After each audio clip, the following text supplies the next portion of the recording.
So you wanna play Billy? Well, do you like punk rock? Do you like fighting games? Are you a free spirit? Do you hate being told what to do? Are you not a big fan of the government? Then Billy might just be for you. Pros: best light melees in the game, fast, reloads ammo, and great for baiting parries which can lead to even more damage follow-ups.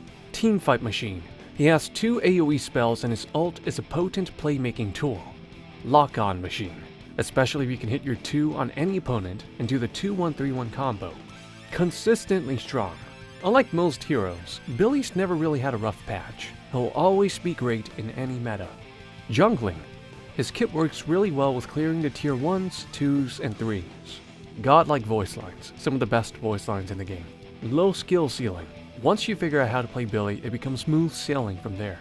Tanky, especially as the fight goes on, unless... Cons: he gets parried. If he gets parried or even CC'd, he just dies. By not heavy meleeing and only light meleeing, you reduce the risk of this while maximizing your damage assuming your 1 is on cooldown. Committal: you're a diver character, meaning you're most likely going into teamfights with no escape, preparing to sacrifice yourself. It better pay off. Extremely team dependent: if your team can't communicate or follow up with you, it's GG. You just can't carry as Billy. Short range: he's easy to kite and you need to be pretty close to set up his ult. He also struggles against ranged laners. Worst early laning: until he gets T2 blasted, he really can't do anything without taking big risks. High skill floor: he is harder to learn than he seems, due to how unorthodox and unique his kit and playstyle is. Let's do a very quick breakdown of his skills.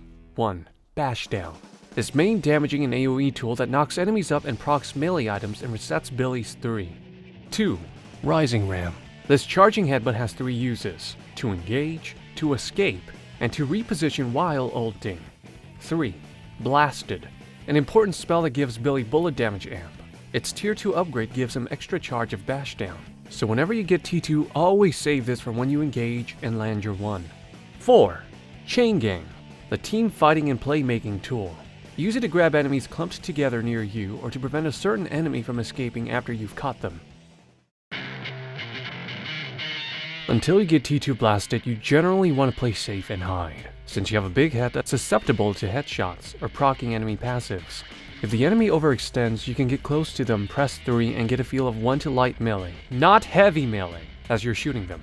But you should always be mindful of whether or not your lane partner is close to you. Also, never heavy melee. Even if you manage to land a parry, you want to minimize the risk of getting parried, and only light meleeing is the way to do so. Being unpredictable with your light melee and shooting will suffice.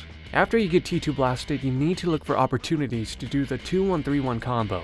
Once you have ult, you need to be proactively looking to make plays with it. It is a core tool for snowballing lanes, be it yours or your teammates. Just be careful when ulting if the enemy team has a doorman. His ult in particular can render yours useless and has a lower cooldown. Billy's mid game is very straightforward. If you have ult, proactively look to make plays around the map. If you don't, just farm the jungle and wait. Let your team know the status of your ult so they can play accordingly, assuming they're smart enough to pay attention to your pings. Keep an eye out for the timer so that you know when the urn spawns, because you need to always have your ult ready for the urn fights. It's very important that you do. And again, never heavy melee. At this point you don't even need to, you already have your 1.